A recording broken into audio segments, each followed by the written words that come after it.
sa impila ng DCSB. Habol natin ito, ang Spirit FM, CMN Calapan, Oriental, Mindoro.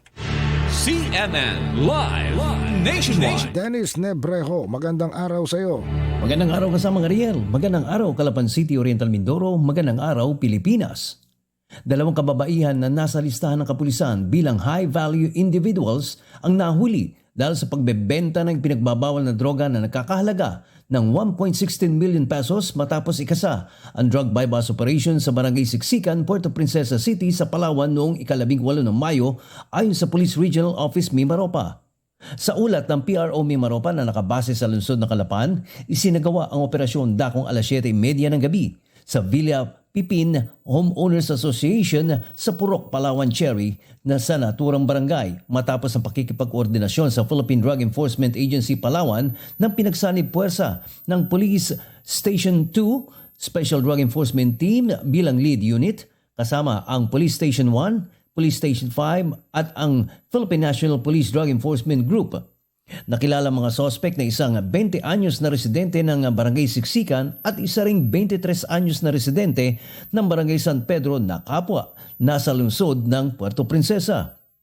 Sa inisyal na ulat, nagpanggap ang isang operatiba bilang posture buyer kung saan siya ay bibili ng iligal na droga na nasa isang heat seal transparent sachet sa isa sa mga sospek sa isinagawang operasyon. At nang makumpirma na nagkabilihan na, dito na inaresto ang mga sospek na agad ding sinabihan ang kanilang mga karapatan.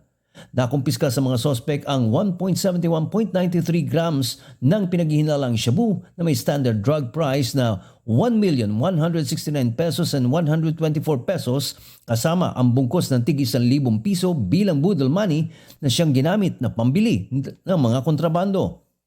Samantala, pinuri ni PRO Regional Director Brigadier General Christopher de la Cruz ang mga operatiba dahil sa matagumpay na operasyon at kanyang sinabi na mananatili ang PRO Mimaropa sa kampanya sa pagsugpo kontra iligal na droga at patuloy at palalakasin ang mga operasyon katuwang ang iba pang ahensya ng pamahalaan upang mapangalagaan ang komunidad, partikular ang mga kabataan sa masamang epekto na idudulot nito sa kalusugan.